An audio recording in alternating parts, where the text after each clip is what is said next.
வாரியார் சுவாமிகள் 20ஆம் நூற்றாண்டில் தமிழ்நாட்டின் மூலை முடுக்கெல்லாம் முருக பக்தியை தனது நாவன்மையால் பரப்பிய மகாஞானி. அருள்மொழி அரசு என்று போற்றப்படுபவர். இவர் வேலூர் அருகே உள்ள காங்கேயநல்லூரில் பிறந்தார்.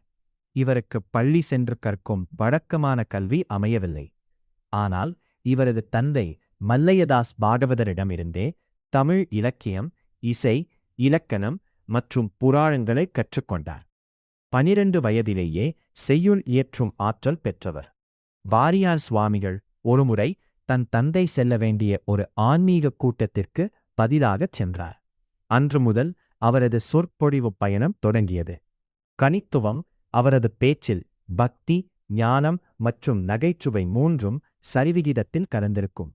கடினமான வேதாந்த கருத்துக்களை கூட ஒரு பாமரனுக்கும் புரியும் வகையில் எளிமையான குட்டி கதைகள் மூலம் விளக்குவதில் அவர் வல்லவர். அருணாகிரிநாதரின் திருப்புக்கள் பாடல்கள் மீது தீராத காதல் கொண்டவர். 1036ஆம் ஆண்டு முதல் திருப்புக்கள் அமிர்தம் என்ற இதழைத் தொடங்கி ஒவ்வொரு சங்கீத பாடலுக்கும் விரிவான விளக்க உரை எழுதினார். பல கோவில்களை புதுப்பிப்பதற்கும் ரெனோவேஷன் திருப்பணிகளுக்கும் பெரும் நிதி திரட்டிக் கொடுத்தார். வாரியார் சுவாமிகள் வெறும் ஆன்மீகவாதி மட்டுமல்ல, ஒரு சமூக சீர்திருத்தவாதியும் கூட.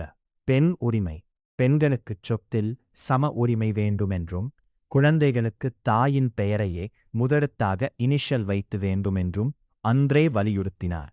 ஒழுக்கம் பக்திக்கு அடிப்படை ஒழுக்கமே என்பதை எப்போதும் வலியுறுத்துவார்.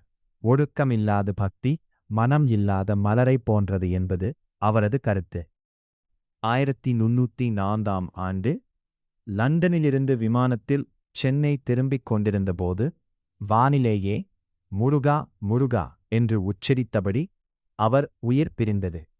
அவர் இறப்பதற்கு சில நிமிடங்கள் முன்பு, திருப்பதி மலை தாண்டிவிட்டோமா, அடுத்து திருத்தணிதா என்று தன் சீடரிடம் கேட்டாராம். முருகனின் திருத்தணி மலை அருகிலேயே அவர் முக்தி அடைந்தது ஒரு மகா அதிசயம். எளிமை. எவ்வளவு பெரிய அறிவாளியாக இருந்தாலும் மக்கள் மொழியில் கருத்துக்களை கூறுவதே மிகச்சிறந்த தொண்டு. நகைச்சுவை. ஆன்மீகம் என்பது சலிப்பூட்டும் ஒன்றல்ல, அது மகிழ்ச்சியும் புத்துணர்ச்சியும் தருவது என்பதை அவர் வாழ்ந்து காட்டினார்.